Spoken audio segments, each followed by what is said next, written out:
പുതിയൊരു ക്ലാസ്സിലേക്ക് സ്വാഗതം.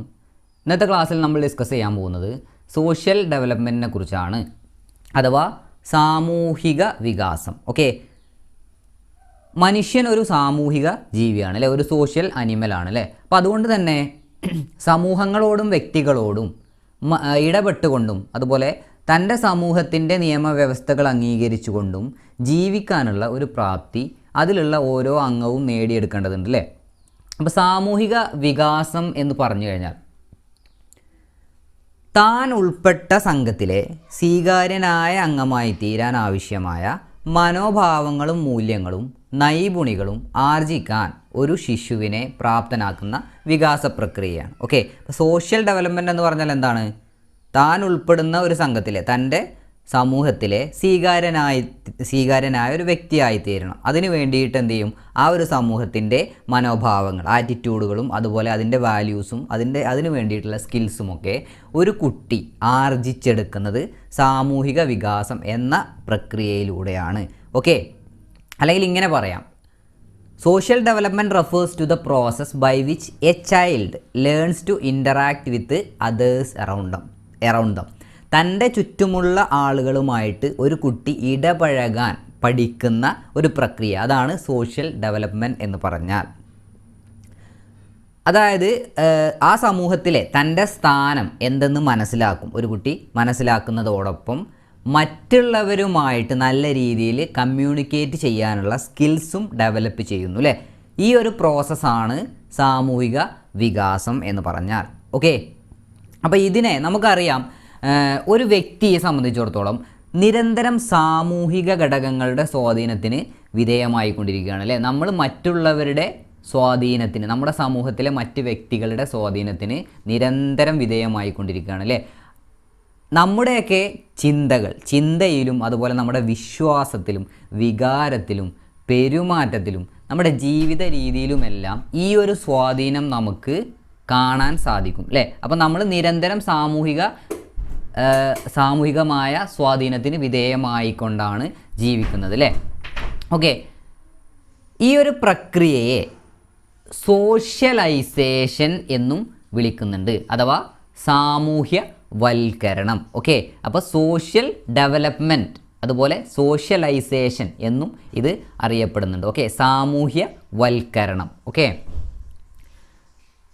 ഓരോ സമൂഹത്തിനും അതിൻ്റേതായ മാനദണ്ഡങ്ങളുണ്ട് അല്ലേ. ഓരോ സമൂഹത്തിനും വ്യത്യസ്തമായിട്ടുള്ള റൂൾസ് ആയിരിക്കും ഉണ്ടായിരിക്കുക. അപ്പോൾ നമ്മുടെ സമൂഹത്തിലുള്ള ഒരു കാര്യം ഒരു ശരി, ചിലപ്പോൾ മറ്റൊരു സമൂഹത്തിൽ അത് തെറ്റായിരിക്കാം. ഇങ്ങനെ വ്യത്യസ്തമായിട്ടുള്ള റൂൾസ്, മാനദണ്ഡങ്ങളൊക്കെയാണ്, നോംസൊക്കെയാണ് ഓരോ സമൂഹത്തിനും ഉള്ളത്. ഓക്കെ, ഇനി അടുത്തതായിട്ട് നമ്മൾ നോക്കാൻ പോകുന്നത് സാമൂഹിക വികാസത്തെ സ്വാധീനിക്കുന്ന ഘടകങ്ങൾ എന്തൊക്കെയെന്നാണ്. ഒരു കുട്ടിയുടെ സോഷ്യൽ ഡെവലപ്മെൻറ്റിനെ ഇൻഫ്ലുവൻസ് ചെയ്യുന്ന, സ്വാധീനിക്കുന്ന പ്രധാനപ്പെട്ട ഘടകങ്ങൾ എന്തൊക്കെ? അവയാണ് കുടുംബം, സമസംഘം, സ്കൂൾ, അയൽപക്കം. ഓക്കെ, അപ്പോൾ ഒരു വ്യക്തിയുടെ സാമൂഹിക വികാസത്തെ പ്രധാനമായും സ്വാധീനിക്കുന്ന 4 ഘടകങ്ങളാണ് കുടുംബം, സമസംഘം, സ്കൂൾ, അയൽപക്കം. ഓക്കെ, അപ്പോൾ ആദ്യം തന്നെ കുടുംബം. നമുക്കറിയാം, ഒരു കുട്ടി ജനിച്ചു കഴിഞ്ഞാൽ ആദ്യമായിട്ട് ഇൻ്ററാക്റ്റ് ചെയ്തു തുടങ്ങുന്നത് മാതാപിതാക്കളുമായിട്ടാണ് അല്ലേ. ഓക്കെ, അപ്പോൾ അതുകൊണ്ട് തന്നെ കുടുംബമാണ് ഒരു കുട്ടിയുടെ സാമൂഹിക വികാസത്തിൽ ആദ്യം സ്വാധീനിക്കുന്നത്. ഓക്കെ, അപ്പോൾ കുട്ടിയുടെ സാമൂഹിക വികാസത്തിൽ ആദ്യം സ്വാധീനിക്കുന്നത് എന്ത് എന്ന് ചോദിച്ചാൽ കുടുംബമാണ്. ഓക്കെ, അപ്പോൾ കുട്ടിയുടെ സാമൂഹിക വികാസത്തിൽ ആദ്യം സ്വാധീനം ചെലുത്തുന്നത് കുടുംബമാണ്. ഓക്കെ, അപ്പോൾ കുടുംബാംഗങ്ങളുമായിട്ടും മാതാപിതാക്കളുമായിട്ടുമാണ് കുട്ടി ആദ്യമായിട്ട് ഇൻ്ററാക്റ്റ് ചെയ്ത് തുടങ്ങുന്നത് അല്ലേ. സാമൂഹിക ശേഷികൾ, സവിശേഷതകൾ കുട്ടി ആദ്യം ആർജിക്കുന്നത് തൻ്റെ മാതാപിതാക്കളിൽ നിന്നാണ് അല്ലേ. ഓക്കെ, അതുപോലെ തന്നെ കുട്ടിയുടെ സാമൂഹിക വികാസത്തിൽ പ്രഥമവും പ്രധാനവുമായ പങ്ക് കുടുംബത്തിനാണ്. ഓക്കെ, അപ്പോൾ ഒരു കുട്ടിയുടെ സാമൂഹിക വികാസത്തിൽ പ്രഥമവും പ്രധാനവുമായ പങ്ക് വഹിക്കുന്നത് ഏത് എന്ന് ചോദിച്ചാൽ ഏതാണ്? കുടുംബമാണ്. ഓക്കെ, അപ്പോൾ മാതാപിതാക്കളെയും കുടുംബാംഗങ്ങളെയും മറ്റു കുടുംബാംഗങ്ങളെയും അനുകരിച്ചുകൊണ്ടാണ് കുട്ടി നല്ലതാവട്ടെ ചീത്തയാവട്ടെ ഇങ്ങനെയുള്ള ധാരാളം സാമൂഹിക സവിശേഷതകൾ ആർജിക്കുന്നത് അല്ലേ. അപ്പോൾ കുടുംബം കുട്ടിയുടെ സാമൂഹിക വികാസത്തിൽ ആദ്യം സ്വാധീനം ചെലുത്തുന്നു. അതുപോലെ പ്രഥമവും പ്രധാനവുമായ സ്വാധീനം ആർക്കാണ്? ഏതിനാണ്? കുടുംബത്തിനാണ്. ഓക്കെ, അടുത്തതായിട്ട് കുട്ടിയുടെ സാമൂഹിക വികാസത്തെ സ്വാധീനിക്കുന്ന പ്രധാനപ്പെട്ട ഒരു ഘടകമാണ് ഏത്? സ്കൂളിലെ വിദ്യാലയം. നമുക്കറിയാം, ഒരു കുട്ടി സ്കൂളിൽ പ്രവേശിച്ചു കഴിഞ്ഞാൽ പിന്നെ അവിടെ മാതാപിതാക്കളുടെ പകരക്കാരനായിട്ട് വരുന്നത് ആരാണ്? അധ്യാപകനാണ് അല്ലേ. ഓക്കെ, കുടുംബം കഴിഞ്ഞാൽ പിന്നെ കുട്ടിയുടെ സാമൂഹിക വികാസത്തിൽ സ്വാധീനിക്കുന്നത് സ്കൂളാണ് നമുക്ക് പറയാം അല്ലേ. അഥവാ കുട്ടിയുടെ സാമൂഹിക വികാസത്തെ ഹെൽപ്പ് ചെയ്യുന്ന അധ്യാപകരാണ് അല്ലേ. ഓക്കെ, നല്ല സ്കിൽസ് ഉള്ള അധ്യാപകരാണ് അല്ലേ. നല്ല ഹൃദയാലുത്വവും നല്ല കഴിവുമുള്ള സ്കിൽസുമുള്ള അധ്യാപകരാണ് സാമൂഹികമായിട്ട് നല്ല വ്യവഹാരങ്ങൾ വികസിപ്പിക്കാൻ കുട്ടിക്ക് പ്രേരണ നൽകുന്നത്. അപ്പോൾ കുട്ടികളിൽ ആത്മാഭിമാനവും അതുപോലെ സുരക്ഷാബോധവും വളർത്തുന്നത് അത്തരത്തിലുള്ള അധ്യാപകരാണ്. അതായത് ഉൾവലിയുന്ന പിൻവലിഞ്ഞു നിൽക്കുന്ന കുട്ടികളെ ആത്മവിശ്വാസം നൽകി അവരെ മുന്നോട്ട് കൊണ്ടുവരികയും അതുപോലെ അക്രമ സ്വഭാവിയെ കീഴ്പ്പെടാൻ പഠിപ്പിക്കുന്നതും ഇതുപോലെയുള്ള നല്ല സ്കിൽസുള്ള അധ്യാപകരാണ് അല്ലേ. പലതരത്തിലുള്ള സോഷ്യൽ സ്കിൽസും കുട്ടികൾ ആർജിക്കുന്നത് വിദ്യാലയത്തിൽ നിന്നാണ്. കുടുംബം കഴിഞ്ഞാൽ പിന്നെ സാമൂഹിക വികാസത്തിൽ ഏറ്റവും കൂടുതൽ സ്വാധീനം ചെലുത്തുന്നത് വിദ്യാലയമാണ്. ഓക്കെ, അപ്പോൾ കുട്ടികൾക്ക് വിദ്യാലയത്തിൽ നിന്ന്, സ്കൂളിൽ നിന്ന് ലഭിക്കുന്ന ആശയവിനിമയത്തിനുള്ള സൗകര്യങ്ങൾ കുട്ടിയെ സാമൂഹികമായി വികസിക്കാൻ അല്ലെങ്കിൽ സാമൂഹിക നൈപുണികൾ ആർജിക്കാൻ സഹായിക്കുന്നു. അതുപോലെ അധ്യാപകരുടെ മാർഗനിർദ്ദേശം, തൻ്റെ സഹപാഠികളുമായിട്ടുള്ള സഹകരണം, ഇതൊക്കെ കുട്ടിയെ സാമൂഹികമായിട്ട് വികസിക്കാൻ ഹെൽപ്പ് ചെയ്യുന്നവയാണ്. ഓക്കെ, അപ്പോൾ കുട്ടിയുടെ സാമൂഹിക വികാസത്തിൽ പ്രധാനപ്പെട്ട ഒരു പങ്ക് വഹിക്കുന്ന ഒരു ഘടകമാണ് വിദ്യാലയം. എന്നാൽ പ്രഥമവും പ്രധാനവുമായ പങ്ക് വഹിക്കുന്നത് ഏതാണ് എന്ന് നമ്മൾ പറഞ്ഞു. ഏതാണ്? കുടുംബമാണ് അല്ലേ. Okay, next one. അടുത്തതായിട്ട് കുട്ടിയുടെ സാമൂഹിക വികാസത്തിൽ സ്വാധീനിക്കുന്ന ഒരു ഘടകമാണ് പിയർ ഗ്രൂപ്പ് അല്ലേ, അഥവാ സമസംഘങ്ങൾ. അപ്പോൾ സമസംഘങ്ങൾ എന്ന് പറഞ്ഞാൽ എന്താണ്? ഒരേ പ്രായത്തിലുള്ള കുട്ടികൾ അല്ലേ, ഒരേ നിലവാരത്തിൽ വരുന്ന, ഒരേ പ്രായത്തിൽ വരുന്ന കുട്ടികളാണ് സമസംഘങ്ങൾ അല്ലേ. അപ്പോൾ ഈ സമസംഘത്തിലുള്ള സാന്നിധ്യത്തിലൂടെ സാമൂഹികമായിട്ടുള്ള പല ഗുണങ്ങളും കുട്ടികൾ ആർജിക്കുന്നു. സാമൂഹിക നിയമങ്ങളെയും, നമ്മുടെ സമൂഹത്തിൽ പലതരത്തിലുള്ള നിയമങ്ങളുണ്ടാവും, അതുപോലെ ചിട്ടകളുണ്ടാവും, ഇതൊക്കെ അനുസരിക്കാനുള്ള ഒരു മനോഭാവം കുട്ടികളിൽ വളരുന്നത് ഈ ഒരു സമസംഘത്തിലെ പ്രവർത്തനങ്ങളിലൂടെയാണ്. ഓക്കെ, അപ്പോൾ സമസംഘത്തിലെ മറ്റംഗങ്ങളുടെ ശീലങ്ങളും സാമൂഹിക സവിശേഷതകളും കുട്ടി എന്ത് ചെയ്യുന്നു? ആർജിച്ചെടുക്കുന്നു. അപ്പോൾ നല്ല കൂട്ടുകെട്ടുകളിലൂടെ കുട്ടികൾ എന്ത് ചെയ്യും? സൽഗുണങ്ങൾ ആർജിക്കുന്നു. എന്നാൽ ചീത്ത കൂട്ടുകെട്ടിലൂടെയാണെങ്കിലോ കുട്ടികൾ ഇപ്പോൾ പലതരത്തിലുള്ള ആൻറ്റി സോഷ്യലായിട്ടുള്ള അഥവാ സാമൂഹിക വിരുദ്ധമായ വ്യവഹാരങ്ങളും വളരാൻ സാധ്യതയുണ്ട് അല്ലേ. അപ്പോൾ സമസംഘങ്ങൾ കുട്ടിയുടെ സാമൂഹിക വികാസത്തെ സ്വാധീനിക്കുന്ന മറ്റൊരു പ്രധാനപ്പെട്ട ഘടകമാണ്. ഓക്കെ,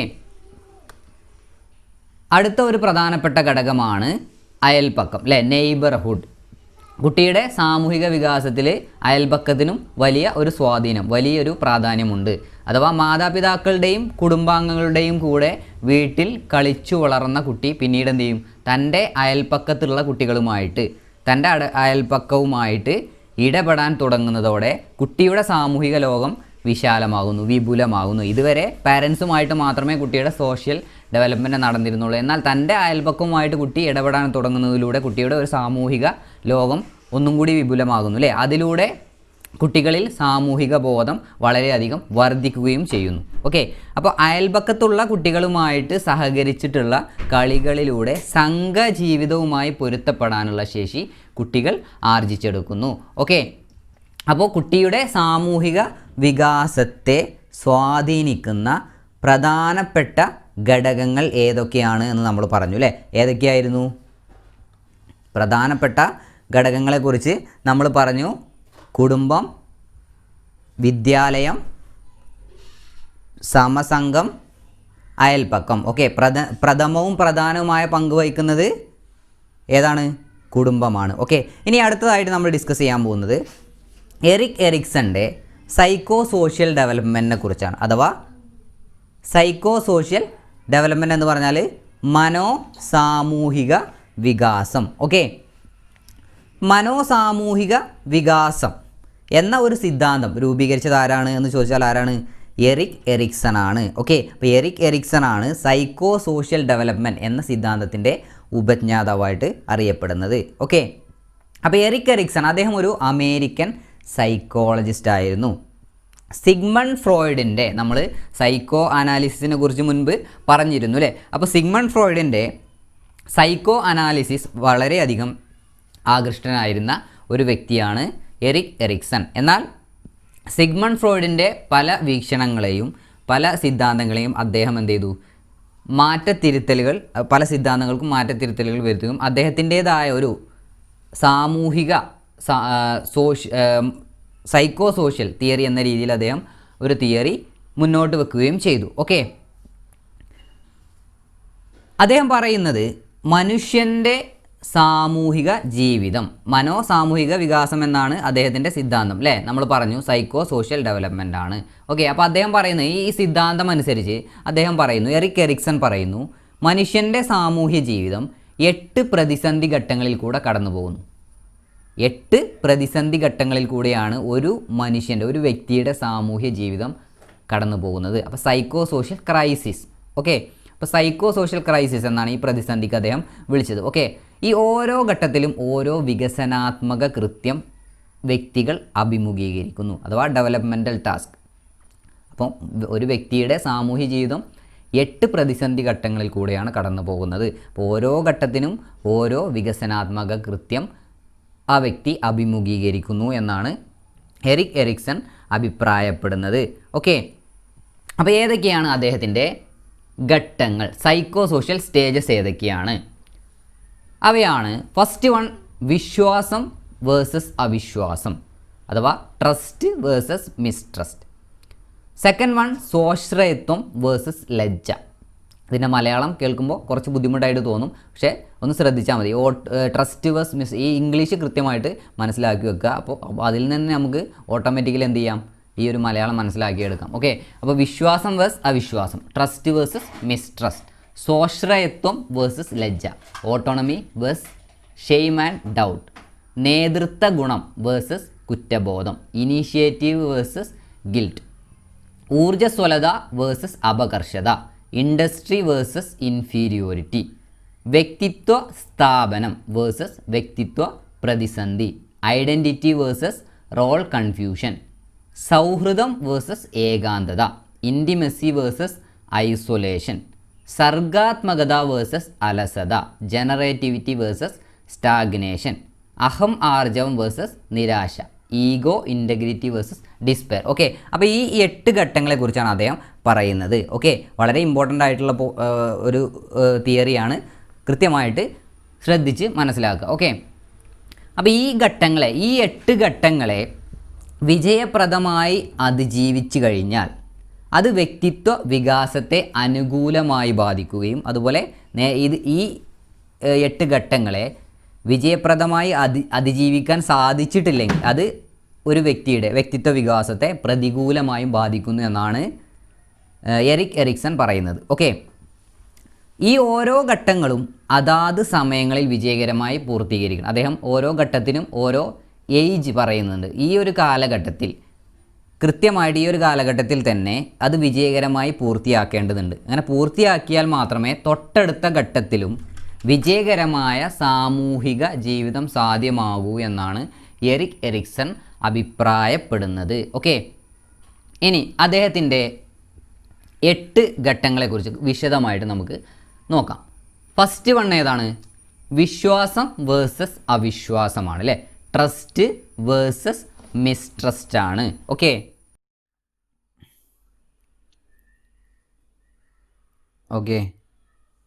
മനുഷ്യൻ ഫസ്റ്റ് ഘട്ടമാണ് വിശ്വാസം വേഴ്സസ് അവിശ്വാസം അല്ലേ? Trust versus mistrust. ജനനം മുതൽ 18 മാസം വരെയുള്ള കാലഘട്ടമാണ് ട്രസ്റ്റ് വേഴ്സസ് മിസ്ട്രസ്റ്റ് എന്ന പ്രതിസന്ധിയുടെ ഘട്ടം. ഓക്കെ, അപ്പോൾ ജനനം മുതൽ 18 മാസം ഇതിനിടയിൽ കുട്ടികൾ നേരിടുന്ന പ്രതിസന്ധി അദ്ദേഹത്തിൻ്റെ അഭിപ്രായത്തിൽ ഏതാണ്?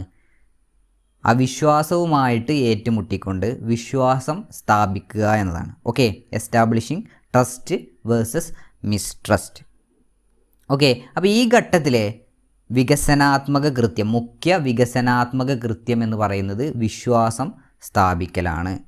ഈ ഒരു കാലഘട്ടത്തിൽ നമുക്കറിയാം, ജനനം മുതൽ 18 മാസം വരെയുള്ള ഈ കാലഘട്ടം അല്ലേ, ഈ കാലഘട്ടത്തിലെ കുട്ടികളുടെ ശിശുവിൻ്റെ എല്ലാ ആവശ്യങ്ങളും മുതിർന്നവരെ ആശ്രയിച്ചുകൊണ്ടാണ് നടക്കുന്നത് അല്ലേ. അപ്പോൾ ശിശുവിൻ്റെ ആവശ്യങ്ങൾ ഈ ഘട്ടത്തിൽ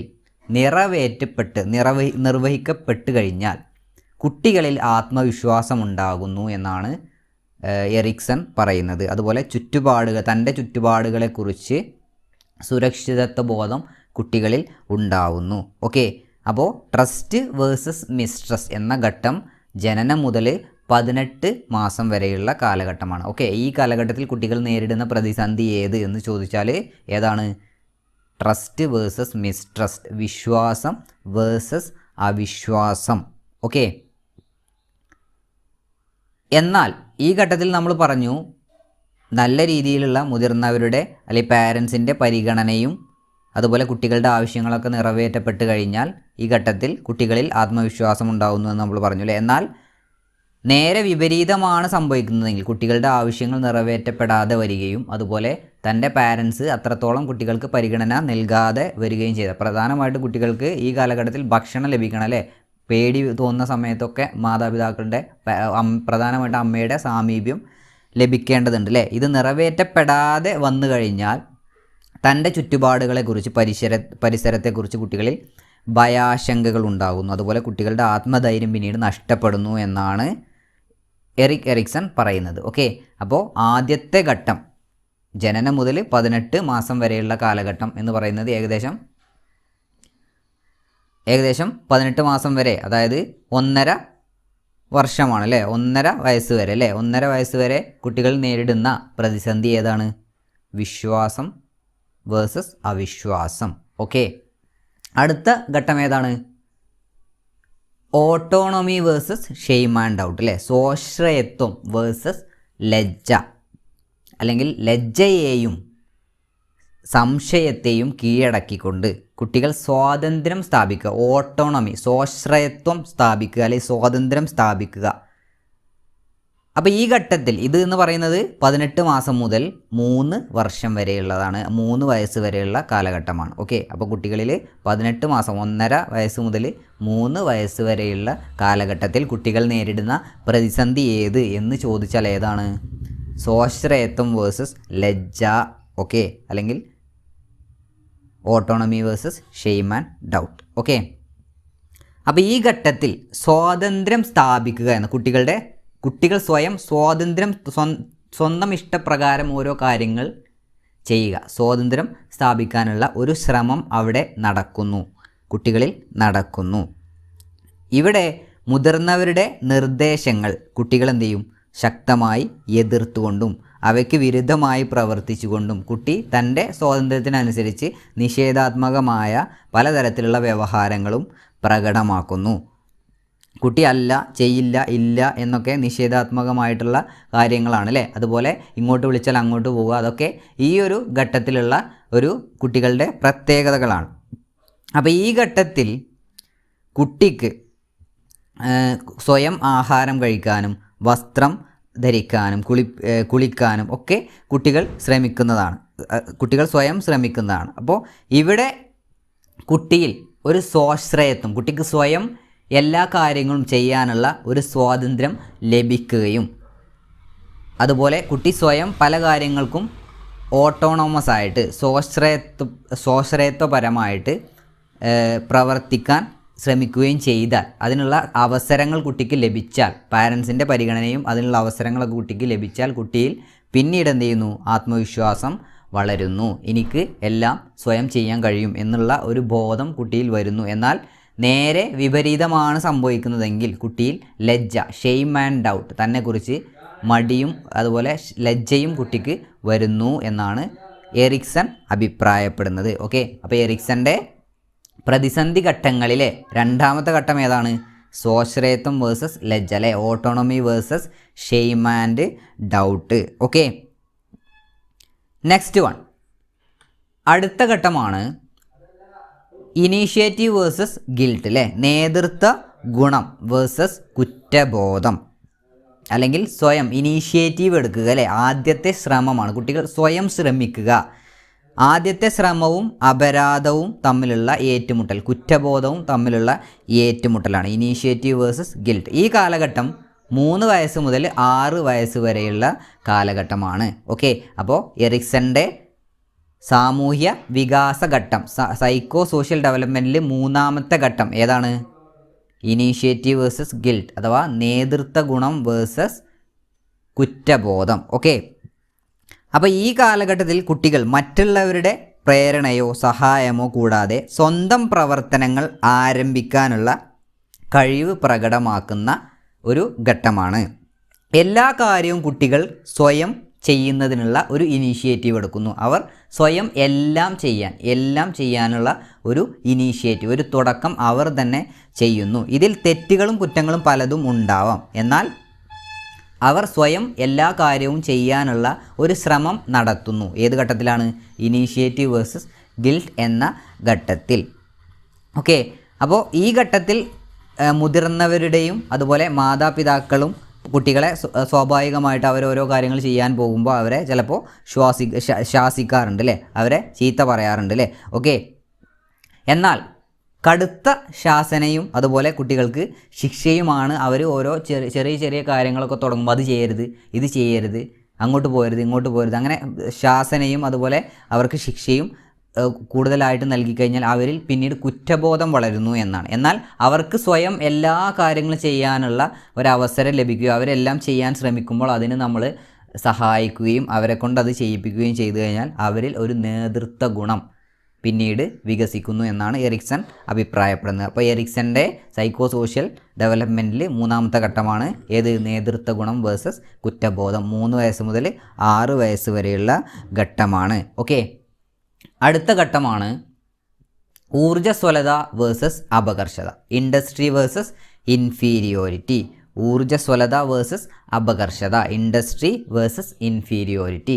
6 വയസ്സ് മുതൽ 12 വയസ്സ് വരെ, 6നും 12നും ഇടയിലുള്ള ഘട്ടത്തിൽ കുട്ടികൾ നേരിടുന്ന പ്രതിസന്ധി ഏതാണ്?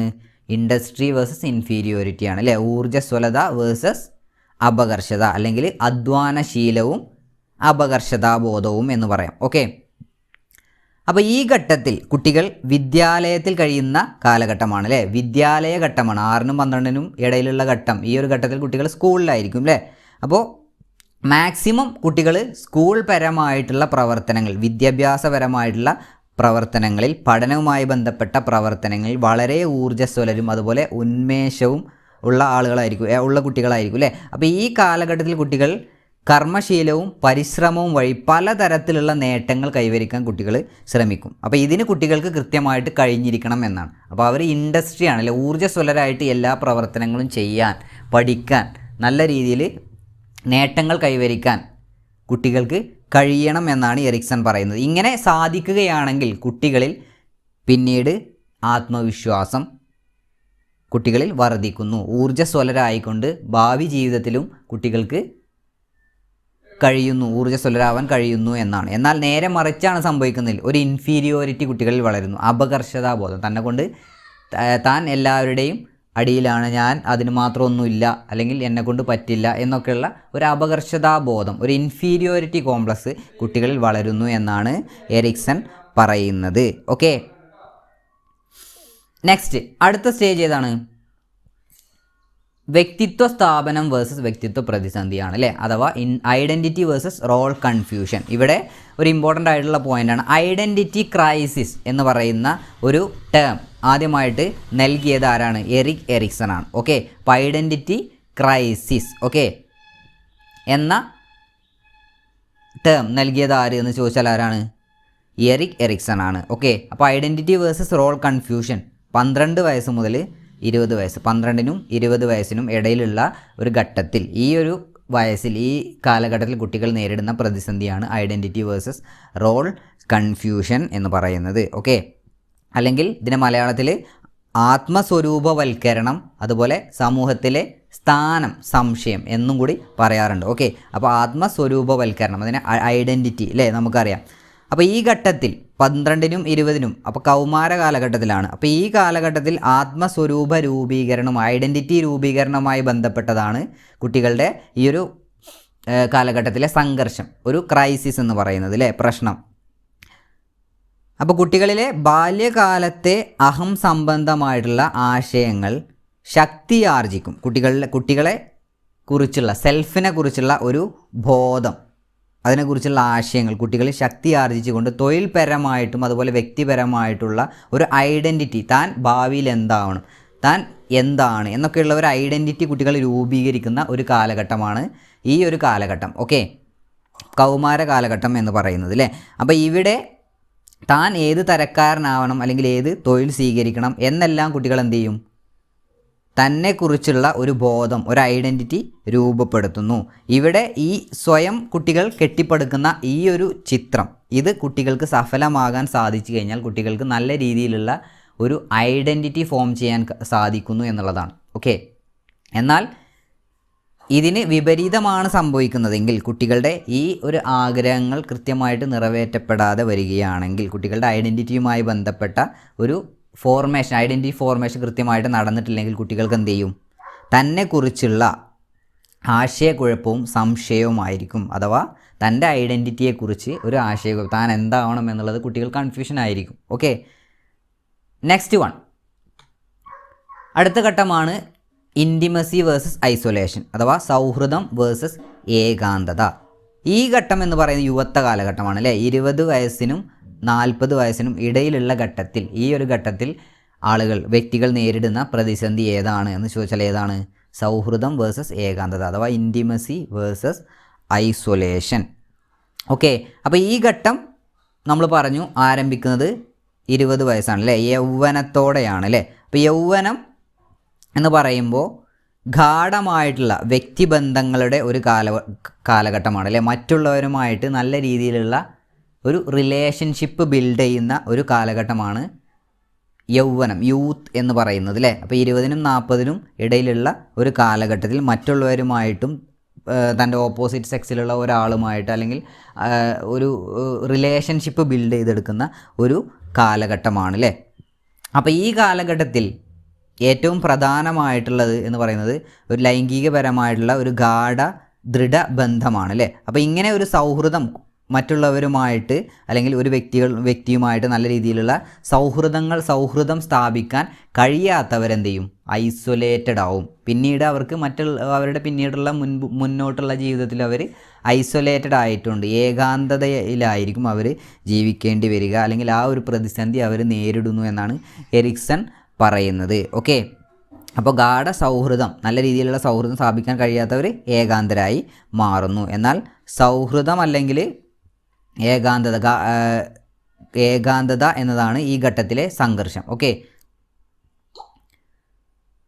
ജീവിത പങ്കാളികളിൽ നിന്നും അതുപോലെ തൻ്റെ സുഹൃത്തുക്കളിൽ നിന്നോ നല്ല രീതിയിലുള്ള സ്നേഹബന്ധങ്ങൾ, വിശ്വാസങ്ങൾ ഈ ഘട്ടത്തിൽ എന്ത് ചെയ്യണം, വികസിപ്പിക്കണം എന്നാണ് പറയുന്നത്. അപ്പം അങ്ങനെയാണെങ്കിൽ അവർ ഭാവി ജീവിതത്തിലും നല്ല രീതിയിലുള്ള റിലേഷൻഷിപ്പ് ബിൽഡ് ചെയ്ത് കൊണ്ടുപോകാൻ, അത് നിലനിർത്താനൊക്കെ അവർക്ക് കഴിയും. ഇല്ലെങ്കിൽ അല്ലാത്തവർ ഐസൊലേറ്റഡ് ആവും, ഏകാന്തരായിട്ട് ജീവിക്കുന്നു എന്നാണ് അദ്ദേഹം അഭിപ്രായപ്പെടുന്നത്. ഓക്കെ, അപ്പോൾ ഇൻറ്റിമസി വേഴ്സസ് ഐസൊലേഷൻ എന്ന് പറയുന്നത് 20നും 40നും ഇടയിലുള്ള ഘട്ടമാണ്. ഓക്കെ, ഈ ഘട്ടത്തിൽ നേരിടുന്ന പ്രതിസന്ധി ഏതാണ്, സൗഹൃദം വേഴ്സസ് ഏകാന്തത. അടുത്ത ഘട്ടമാണ് ജനറേറ്റിവിറ്റി വേഴ്സസ് സ്റ്റാഗ്നേഷൻ. 40 വയസ്സിനും 65 വയസ്സിനും ഇടയിലുള്ള കാലഘട്ടമാണ് അല്ലേ. ഈ കാലഘട്ടത്തിൽ നേരിടുന്ന പ്രതിസന്ധി ഏതാണ്, സർഗാത്മകത വേഴ്സസ് അലസതയാണ്. ജനറേറ്റിവിറ്റി വേഴ്സസ് സ്റ്റാഗ്നേഷൻ, അല്ലെങ്കിൽ ജനറേറ്റിവിറ്റി എന്ന് പറയുമ്പോൾ ഉൽപ്പാദനക്ഷമത എന്നും പറയാം അല്ലേ. സ്റ്റാഗ്നേഷന് മറ്റൊരു വേർഡും കൂടി ഗതിരോധം എന്നും പറയും. ഓക്കെ, അപ്പോൾ ഈ കാലഘട്ടം മധ്യപ്രായമാണ് അല്ലേ, മധ്യഘട്ടമാണ്, യുവത്വ കാലഘട്ടമാണ് അല്ലേ. അപ്പോൾ വ്യക്തിയുടെ പ്രവർത്തനങ്ങളെല്ലാം, ഈ ഘട്ടത്തിലെ പ്രവർത്തനങ്ങളെല്ലാം ക്രിയേറ്റീവ് ആയിക്കൊണ്ട് തനിക്ക് പല കാര്യങ്ങളും ചെയ്യേണ്ടതുണ്ട്. ഇങ്ങനെ ഓരോ ക്രിയേറ്റീവായിട്ട് പല കാര്യങ്ങളും ചെയ്യാൻ ആ വ്യക്തി ശ്രമിക്കുന്ന ഒരു ഘട്ടമാണ്. ഓക്കെ, അപ്പോൾ ഇങ്ങനെ കൃത്യമായിട്ട് ആ വ്യക്തിക്ക് പുതിയ നേട്ടങ്ങൾ കൈവരിക്കാൻ, പുതിയ തൻ്റെ ക്രിയേറ്റീവായിട്ടുള്ള കാര്യങ്ങളൊക്കെ ചെയ്യാൻ സാധിച്ചു കഴിഞ്ഞാൽ എന്ത് സംഭവിക്കും? ഭാവിയിലുള്ള ജീവിതത്തിനും അത് ആത്മവിശ്വാസം പകരുന്നു. തൻ്റെ മുന്നോട്ടുള്ള ജീവിതത്തിൽ അവൻ അതുപോലെ എന്ത് ചെയ്യും? പുതിയ പുതിയ കാര്യങ്ങൾ, ക്രിയേറ്റീവായിട്ടുള്ള കാര്യങ്ങൾ ചെയ്യാനും ആ ലൈഫ് നല്ല രീതിയിൽ മുന്നോട്ട് കൊണ്ടുപോകാനും സാധിക്കുന്നു എന്നാണ് എറിക്സൺ അഭിപ്രായപ്പെടുന്നത്. എന്നാൽ നേരെ മറിച്ചാണ് സംഭവിക്കുന്നതെങ്കിൽ സ്റ്റാഗ്നേഷൻ, അലസത, ഇനിയിപ്പോൾ ജീവിച്ചിട്ടൊന്നും കാര്യമില്ല, അല്ലെങ്കിൽ എന്താണ് എൻ്റെ ലൈഫിൻ്റെ പർപ്പസ് എന്നതിനെക്കുറിച്ചുള്ള ഒരു പ്രശ്നം, അവിടെ ഒരു ക്രൈസിസ് അവിടെ നേരിടും എന്നാണ് എറിക്സൺ പറയുന്നത്. ഓക്കെ, നെക്സ്റ്റ് വൺ, അടുത്ത ഘട്ടമാണ് അഹം ആർജവം വേഴ്സസ് നിരാശ. Ego integrity versus despair. ഏതാണ്? ഈഗോ ഇൻറ്റഗ്രിറ്റി വേഴ്സസ് ഡിസ്പയർ, അഥവാ അഹം ആർജവം വേഴ്സസ് നിരാശ. ഓക്കെ, ഈ ഘട്ടം എന്ന് പറയുന്നത് 65 വയസ്സിനും മുകളിലോട്ടുള്ള കാലഘട്ടമാണല്ലേ, അഥവാ വാർദ്ധക്യ ഘട്ടമാണ് അല്ലേ. അപ്പോൾ വ്യക്തമായ ആത്മസ്വരൂപമുള്ളവർ, ഒരു ഐഡൻറ്റിറ്റി ക്രിയേറ്റ് ചെയ്ത ആളുകൾക്ക് അവർ എന്ത് ചെയ്യും? തൻ്റെ 65 വയസ്സിന് ശേഷം തൻ്റെ ലൈഫിലേക്കൊന്ന് തിരിഞ്ഞു നോക്കുകയാണ് അല്ലേ. നമ്മളൊക്കെ എന്ത് ചെയ്യും? ഈ നമ്മുടെ വാർദ്ധക്യ കാലഘട്ടത്തിൽ ഞാൻ എങ്ങനെയാണ് എൻ്റെ ലൈഫ് ജീവിച്ചത്, എങ്ങനെ നല്ല മീനിങ് ഫുള്ളായിട്ട് നല്ല പർപ്പസ് ഓടെ എനിക്ക് ജീവിക്കാൻ സാധിച്ചിട്ടുണ്ടോ എന്നൊക്കെ ഒന്ന് തിരിഞ്ഞു നോക്കുന്ന ഒരു ഘട്ടമാണ് അല്ലേ. അപ്പോൾ താൻ ജീവിക്കുന്ന തൻ്റെ സമൂഹത്തിലും അതുപോലെ സംസ്കാരത്തിലും നല്ല ഒരു ഭാഗമായി തീരാൻ എനിക്ക് സാധിച്ചു എന്ന ഒരു ബോധമാണ് വരുന്നതെങ്കിൽ ആ വ്യക്തിയിൽ ഒരു ഇൻറ്റഗ്രിറ്റി, ഒരു ഈഗോ ഇൻറ്റഗ്രിറ്റി ഡെവലപ്പ് ആകുന്നു. അല്ലെങ്കിൽ തന്നെക്കുറിച്ചുള്ള ഒരു നല്ല ഒരു ബോധം, ഞാൻ എൻ്റെ പർപ്പസ് കംപ്ലീറ്റ് ചെയ്തു, എൻ്റെ ജീവിതം നല്ല രീതിയിൽ ജീവിച്ചു എന്നുള്ള ഒരു ബോധം വരുന്നു എന്നാണ് എറിക്സൺ അഭിപ്രായപ്പെടുന്നത്. ഓക്കെ, അപ്പോൾ തങ്ങളുടെ നേട്ടങ്ങളിൽ ആ വ്യക്തിക്ക് അഭിമാനം ഉണ്ടാകുന്നു, അല്ലെങ്കിൽ ഒരു സംതൃപ്തി ഉണ്ടാകും എന്നാണ് പറയുന്നത്. നല്ല രീതിയിൽ തൻ്റെ ലൈഫ് മുന്നോട്ട് കൊണ്ടുപോകാൻ സാധിച്ചിട്ടുണ്ട് എന്ന ഒരു ബോധമാണ് വരുന്നതെങ്കിൽ എന്നാണ് എറിക്സൺ പറയുന്നത്. ഓക്കെ, അപ്പോൾ ജീവിതം സന്തോഷപ്രദവും വിലപ്പെട്ടതുമാണെന്ന് കാണാൻ കഴിവില്ലാത്തവനാണെങ്കിലോ എന്താ സംഭവിക്കുക? ആ വ്യക്തിക്ക് ഡിസ്പെയർ ആയിരിക്കും അല്ലേ, നിരാശ. തൻ്റെ ലൈഫ് നല്ല രീതിയിൽ ജീവിക്കാൻ സാധിച്ചില്ല, അല്ലെങ്കിൽ തൻ്റെ പർപ്പസ് തനിക്ക് കൃത്യമായിട്ട് നിറവേറ്റാൻ സാധിച്ചില്ല എന്ന ഒരു ബോധമാണ് ആ വ്യക്തിക്ക് വരുന്നതെങ്കിൽ, അങ്ങനെയാണ് സംഭവിച്ചിട്ടുള്ളതെങ്കിൽ ആ വ്യക്തി പിന്നീട് നിരാശനായി തീരുന്നു. പിന്നീട് വല്ല ഡിപ്രഷൻ ഇങ്ങനെയുള്ള പ്രശ്നങ്ങളൊക്കെ നേരിടുമെന്നാണ് എറിക്സൺ അഭിപ്രായപ്പെടുന്നത്. ഓക്കെ, അപ്പോൾ എറിക്സൻ്റെ ഘട്ടങ്ങൾ ഏതൊക്കെയാണ്? വിശ്വാസം വേഴ്സസ് അവിശ്വാസം, സ്വാശ്രയത്വം വേഴ്സസ് ലജ്ജ, നേതൃത്വ ഗുണം വേഴ്സസ് കുറ്റബോധം, ഊർജ്ജസ്വലത വേഴ്സസ് അപകർഷത, വ്യക്തിത്വ സ്ഥാപനം വേഴ്സസ് വ്യക്തിത്വ പ്രതിസന്ധി, സൗഹൃദം വേഴ്സസ് ഏകാന്തത, സർഗാത്മകത വേഴ്സസ് അലസത, അഹമാർജവം വേഴ്സസ് നിരാശ. ഓക്കെ, അപ്പോൾ ഈ ഓരോ കാലഘട്ടങ്ങളും ഏതൊക്കെ പ്രായത്തിലാണ് വരുന്നത്, അല്ലെങ്കിൽ അതുമായി ബന്ധപ്പെട്ട പ്രധാനപ്പെട്ട പോയിൻറ്റ്സാണ്. ഇത് കൃത്യമായിട്ട് മനസ്സിലാക്കുക. വിശ്വാസം വേഴ്സസ് അവിശ്വാസം നമ്മൾ പറഞ്ഞു അല്ലേ, ജനനം മുതൽ 18 മാസം ഈ കാലഘട്ടത്തിലാണെന്ന് പറഞ്ഞു, അഥവാ ഇൻഫാൻസിയാണ് അല്ലേ, കുട്ടിയുടെ ശൈശവ കാലഘട്ടമാണ്. അപ്പോൾ ശൈശവ കാലഘട്ടത്തിൽ കുട്ടികൾ നേരിടുന്ന പ്രതിസന്ധി എറിക്സണിൻ്റെ അഭിപ്രായത്തിൽ ഏതാണ് എന്ന് ചോദിച്ചാൽ ഏതാണ്? വിശ്വാസം വേഴ്സസ് അവിശ്വാസം. ഇനി സ്വാശ്രയത്വം വേഴ്സസ് ലജ്ജ 18 വയസ്സിനും 3 വയസ്സിനും ഇടയിലുള്ള ഘട്ടമാണ് അല്ലേ, അഥവാ ഏർലി ചൈൽഡ്ഹുഡ്, ആദ്യ ബാല്യമാണ് അല്ലേ. ആദ്യ ബാല്യ കാലഘട്ടത്തിൽ കുട്ടികൾ നേരിടുന്ന പ്രതിസന്ധി ഏത് എന്ന് ചോദിക്കാറുണ്ട്. അപ്പോൾ എന്ന് ചോദിച്ചാൽ ഏതാണ്? സ്വാശ്രയത്വം വേഴ്സസ് ലജ്ജ. അല്ലെങ്കിൽ പ്രാഗ് വിദ്യാലയ ഘട്ടത്തിൽ, കുട്ടികൾ സ്കൂളിൽ പോകുന്നതിന് മുൻപുള്ള ഘട്ടം, ഈ ഘട്ടത്തിൽ കുട്ടികൾ നേരിടുന്ന പ്രതിസന്ധി ഏതാണെന്ന് ചോദിച്ചാൽ ഏതാണ്? നേതൃത്വ ഗുണം വേഴ്സസ് കുറ്റബോധം. ഏതാണ്? പ്രീ സ്കൂൾ സ്റ്റേജിൽ വരുന്ന ഘട്ടം ഏതാണ്? നേതൃത്വ ഗുണം വേഴ്സസ് കുറ്റബോധമാണ് അല്ലേ. 3 വയസ്സിനും 6 വയസ്സിനും ഇടയിലുള്ള ഘട്ടമാണ് പ്രീ സ്കൂൾ, സ്കൂളിലേക്ക് പോകുന്നതിന് മുൻപുള്ള ഘട്ടമാണ്. ഓക്കെ, പ്രാഗ് വിദ്യാലയ ഘട്ടമാണ്. ഓക്കെ, നെക്സ്റ്റ് വൺ ഊർജ്ജസ്വലത വേഴ്സസ് അപകർഷത. സ്കൂൾ ഏജാണ്. വിദ്യാലയ ഘട്ടത്തിൽ കുട്ടികൾ നേരിടുന്ന പ്രതിസന്ധി ഏത് എന്ന് ചോദിച്ചാൽ ഏതാണ്? ഊർജ്ജസ്വലത വേഴ്സസ് അപകർഷത. ചിലപ്പോൾ ചോദിക്കുന്നത് ഈ ഒരു പ്രായം തന്നിട്ട് 6 മുതൽ 12 വയസ്സ് വരെയുള്ള കുട്ടികൾ നേരിടുന്ന പ്രതിസന്ധി എറിക്സണിൻ്റെ അഭിപ്രായത്തിൽ ഏതാണ് എന്ന് ചോദിക്കാം. ഇങ്ങനെ വ്യത്യസ്തമായ രീതിയിൽ ചോദ്യം വരാം. ഓക്കെ, നെക്സ്റ്റ് വൺ അഡോളസൻസ് കൗമാര കാലഘട്ടത്തിൽ കുട്ടികൾ നേരിടുന്ന പ്രതിസന്ധി ഏതാണ്? വ്യക്തിത്വ സ്ഥാപനം വേഴ്സസ് വ്യക്തിത്വ പ്രതിസന്ധി. നെക്സ്റ്റ് വൺ യങ് അഡൽട്ട്ഹുഡ് യുവത്വ കാലഘട്ടത്തിൽ കുട്ടികൾ നേരിടുന്ന പ്രതിസന്ധി എന്ന് ചോദിച്ചാൽ ഏതാണ്? സൗഹൃദം വേഴ്സസ് ഏകാന്തത. ഇവിടെ വളരെ ഇമ്പോർട്ടൻ്റ് ആയിട്ടുള്ളത് ഒരു 20 വയസ്സ് വരെയുള്ള കുട്ടികളെ കുറിച്ചുള്ളത് വളരെ ഇമ്പോർട്ടൻ്റ് ആയിട്ടുള്ളൂ. എങ്കിലും ബാക്കിയുള്ളതും കൂടി കൃത്യമായിട്ടൊന്ന് മനസ്സിലാക്കുക. ഓക്കെ. അതുപോലെ മിഡിൽ അഡൽട്ട്ഹുഡ് മധ്യ യുവത്വ കാലഘട്ടമാണ് അല്ലേ. അപ്പോൾ ഈ കാലഘട്ടത്തിൽ കുട്ടികൾ നേരിടുന്ന പ്രതിസന്ധി ഏതാണ്? വ്യക്തികൾ നേരിടുന്ന പ്രതിസന്ധി ഏതാണ്? സർഗാത്മകത വേഴ്സസ് അലസത. ഓക്കെ. ലാസ്റ്റ് വൺ അഹം ആർജവം വേഴ്സസ് നിരാശ. ഇത് ഓൾഡ് ഏജ് അല്ലേ, 65 വയസ്സിന് മുകളിലോട്ടുള്ള കാലഘട്ടം. ഈ കാലഘട്ടത്തിൽ വ്യക്തികൾ നേരിടുന്ന പ്രതിസന്ധി ഏതാണ്? അഹം ആർജകം വേഴ്സസ് നിരാശ. ഓക്കെ. അപ്പോൾ ഇത്രയാണ് എറിക്സണിൻ്റെ 8 ഘട്ടങ്ങൾ. ഓക്കെ. ഇനി നമ്മൾ പറഞ്ഞില്ലേ എന്താണ് സാമൂഹിക വികാസം എന്ന് പറഞ്ഞു. താൻ ഉൾപ്പെട്ട സംഘത്തിലെ ഒരു സ്വീകാര്യനായ അംഗമായി തീരാൻ ആവശ്യമായ മനോഭാവങ്ങളും നൈപുണികളും മൂല്യങ്ങളും ആർജിക്കാൻ ഒരു കുട്ടിയെ പ്രാപ്തനാക്കുന്ന വികാസ പ്രക്രിയയാണ് സാമൂഹിക വികാസം. സാമൂഹിക വികാസത്തെ സ്വാധീനിക്കുന്ന പ്രധാനപ്പെട്ട ഘടകങ്ങൾ ഏതൊക്കെയാണ്? കുടുംബം, സമസംഘം, സ്കൂള്, അയൽപക്കം. പ്രഥമവും പ്രധാനവുമായ പങ്കുവഹിക്കുന്നത് കുടുംബമാണ്. ഓക്കെ. പ്രഥമവും പ്രധാനവുമായ പങ്കുവഹിക്കുന്നത് കുടുംബമാണ്. എറിക് എറിക്സൺ താഴെ പറയുന്നതിൽ ഏത് വികാസവുമായി ബന്ധപ്പെട്ടിരിക്കുന്നു എന്ന് ചോദിച്ചാൽ ഏത് വികാസമാണ്? സാമൂഹിക വികാസവുമായി ബന്ധപ്പെട്ടിരിക്കുന്നു. അതുപോലെ മനോസാമൂഹിക വികാസം എന്ന സിദ്ധാന്തത്തിൻ്റെ ഉപജ്ഞാതാവ് ആരാണ്? എറിക് എറിക്സൺ ആണ്. ഓക്കെ. ഇനി ഈ ഭാഗത്തു നിന്ന് വന്നിട്ടുള്ള പ്രീവിയസ് ക്വസ്റ്റ്യൻസ് നമുക്കൊന്ന് നോക്കാം. ഓക്കെ. സോഷ്യൽ ഡെവലപ്മെൻറ്റുമായി ബന്ധപ്പെട്ട് വന്നിട്ടുള്ള previous question.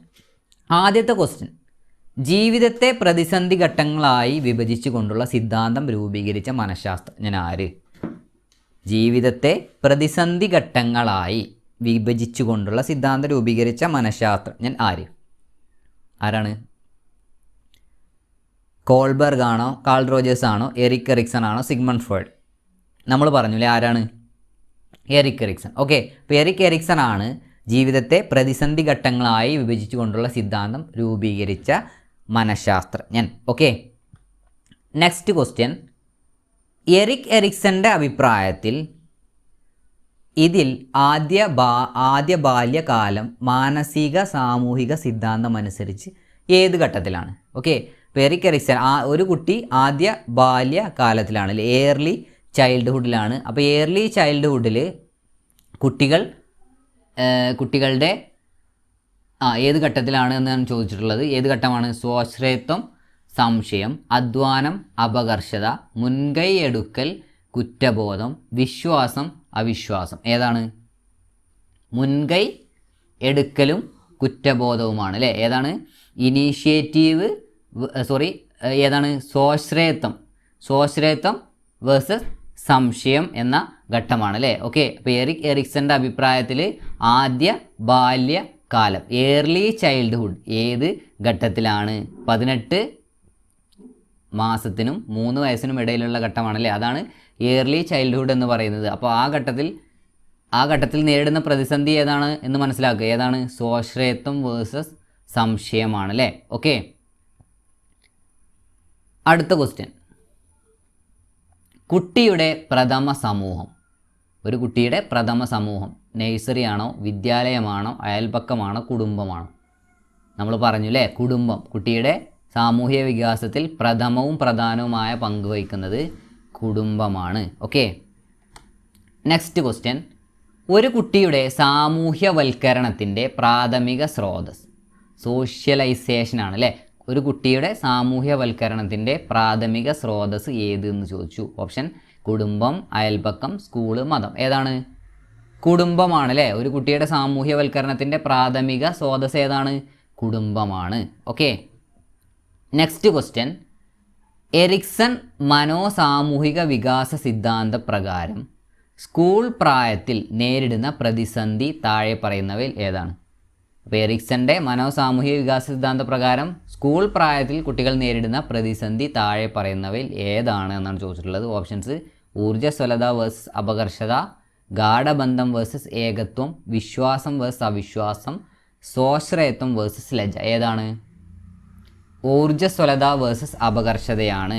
Industry versus inferiority നമ്മൾ പറഞ്ഞു. ഓക്കെ,